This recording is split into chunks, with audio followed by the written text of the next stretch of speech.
नमस्ते, मैं हूं आनंद और आपका स्वागत है इस चैनल पर। वीडियो अच्छा लगे तो लाइक करना, चैनल को सब्सक्राइब करना, ताकि संस्कृति से जुड़े हुए कई विषयों के ऊपर हम वीडियो लाते रहें।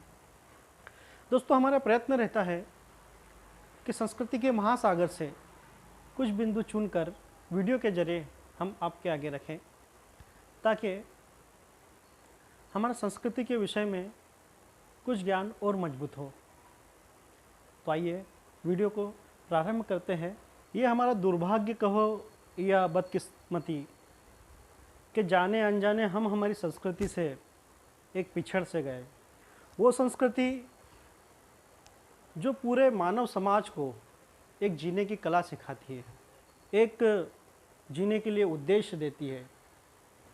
हमारी संस्कृति हर उपलब्धियों से परिपूर्ण है। वह समय समय पर मानवता के विकास के लिए हर ज्ञान मानव को उपलब्ध कराती है जिसकी उसे आवश्यकता होती है। और ऐसी महान संस्कृति की दिव्यता को हम भूलकर विदेशी कल्चर की चकाचौंध में कहीं ना कहीं खो जाते हैं और समझते हैं कि यही सब कुछ है। जनवरी की पहली तारीख को हम नया वर्ष समझकर एक वर्ष का आरंभ करते हैं, लेकिन वास्तव में क्या ये नया वर्ष है?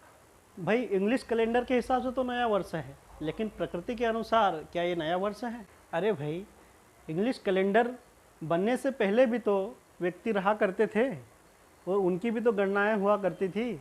हमने इतिहास में कई जगह पढ़ा है, सुना है कि अलग अलग शासक आते थे और अपनी मान्यता के हिसाब से, अपने वर्चस्व के हिसाब से वो अपनी गणना के अनुसार भी कैलेंडर बनवाया करते थे।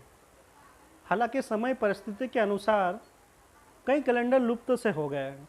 जैसे कि आज भी कई कैलेंडर हैं जिनको हम मानते हैं, जिनकी गणनाओं को हम समझकर उस पर अमल करते हैं। जैसे कि शक संवत हुआ, विक्रम संवत हुआ, और इन कैलेंडरों को हम हमारे जीवन में बड़ा महत्व देते हैं। इनकी गणनाओं को बड़ा महत्व देते हैं। क्यों? कि संस्कृति से जुड़े हुए हैं, संस्कृति के हिसाब से गणनाओं की सही और सटीक जानकारी देते हैं। विक्रम संवत के अनुसार चैत्र शुक्ल पक्ष की प्रतिपदा को गुड़ी पड़वा का उत्सव होता है और उसी रोज़ से हमारा नया वर्ष शुरू होता है। और देखा जाए तो इसी रोज़ से प्रकृति में एक नई बहार आती है, प्रकृति में एक नया बदलाव आता है। विक्रम संवत के अनुसार चैत्र शुक्ल पक्ष की प्रतिपदा को हम गुड़ी पड़वा का उत्सव मनाते हैं, घर में साफ सफाई करते हैं।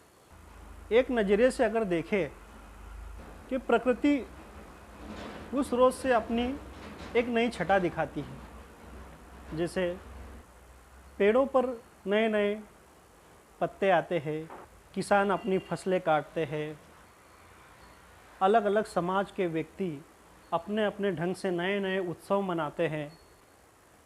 गणगौर नवरात्रों का आरंभ होता है, भगवान गणेश जी की पूजा अर्चना होती है और माता शक्ति की पूजा अर्चना होती है।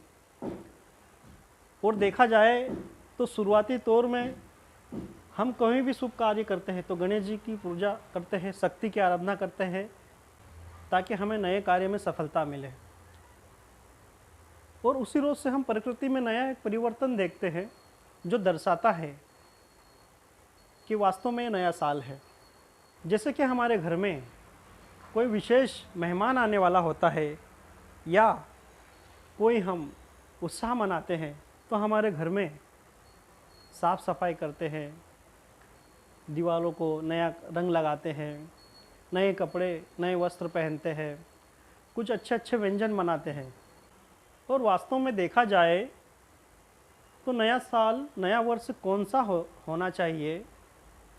वो कि जिसके आरंभ में कई लोग कई लीटर शराब पीकर इंग्लिश पॉप गानों पर झूम नाच कर अपनी बुद्धि को एक अंधकार की ओर ले जाते हैं।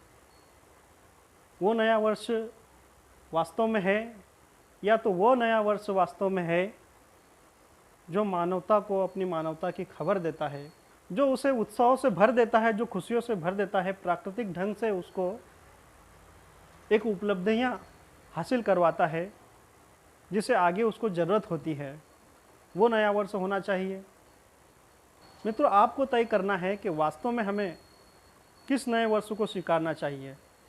वो जो एक इंग्लिश पद्धति से बना हुआ है, और दूसरा वो है जो भारतीय संस्कृति के अनुसार मानवता के सही गलत को ध्यान में रखकर, उसकी ज़रूरत को ध्यान में रखकर, उसके स्वास्थ्य को ध्यान में रखकर, उसकी प्रकृति के अनुसार पहले से ही निर्धारित है।